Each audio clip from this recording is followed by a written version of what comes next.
দেখতেই পাচ্ছেন যে আমি এখানে হোম রেমেডি দেখাচ্ছি। আর আজকের হোম রেমেডি হলো সব আমার হাতেই করা, মানে হাতেই আমি সব কিছু করেছি। এখানে আমি একটা স্টিলের বাটি নিয়েছি এবং স্টিলের চামচ নিয়েছি, কারণ প্লাস্টিকের থেকে স্টিল খুবই ভালো।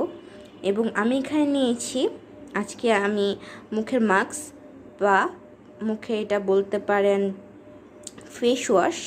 এখানে আমি টুথপেস্ট নিয়েছিলাম এখানে কাঁচা হলুদ, নিজে আমি এখানে অরেঞ্জ পিল পাউডার বানিয়ে রাখা নিজের হাতে, সো সেটাও আমি এখানে নিয়ে নিয়েছি। এবং চালের গুঁড়ো নিয়েছিলাম এবং চালের বাটাও নিয়েছিলাম। সো সব কিছু না একসাথে মিক্স করে রেখে দিয়েছি। ভালোভাবে আপনাদের সামনে পুরোটা মিক্স করব। আর এই যে এখানে হলো চালের গুঁড়ো, কফি পাউডার অ্যান্ড আমি ড্রাই করা যে হলুদ গুঁড়ো সেটা আমি মিক্স করে রেখেছিলাম।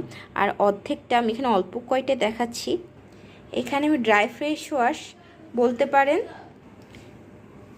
আর আপনারা ড্রাই ফেস ওয়াশও বলতে পারেন। এটা আমি রোজ সকালবেলা ব্যবহার করে থাকি। দেখুন, এটা ফার্স্টে হলো চালের গুঁড়ো, তারপর অরেঞ্জ পিল পাউডার, তারপর আবার চালের গুঁড়ো আর টার্মেরিক গুঁড়ো, আবার অরেঞ্জ পিল পাউডার, আবার চালের গুঁড়ো, এটা হোয়াইট কালার চালের গুঁড়ো জাস্ট, আর বেসন। আর নিয়েছি কফি, আর নিয়েছি চালের গুঁড়োর সাথে অরেঞ্জ পিল পাউডারের গুঁড়ো, আর এখানে টার্মেরিকের গুঁড়োও আছে। সো আমি এটা কীভাবে ব্যবহার করি সেটা দেখার জন্য অবশ্যই কমেন্ট সেকশানে এবং উপরে লিঙ্কটা দেওয়া থাকবে। সো বন্ধুরা, আজকের মতো এখানে বিদায় নিচ্ছি। সবাই ভালো থাকবে।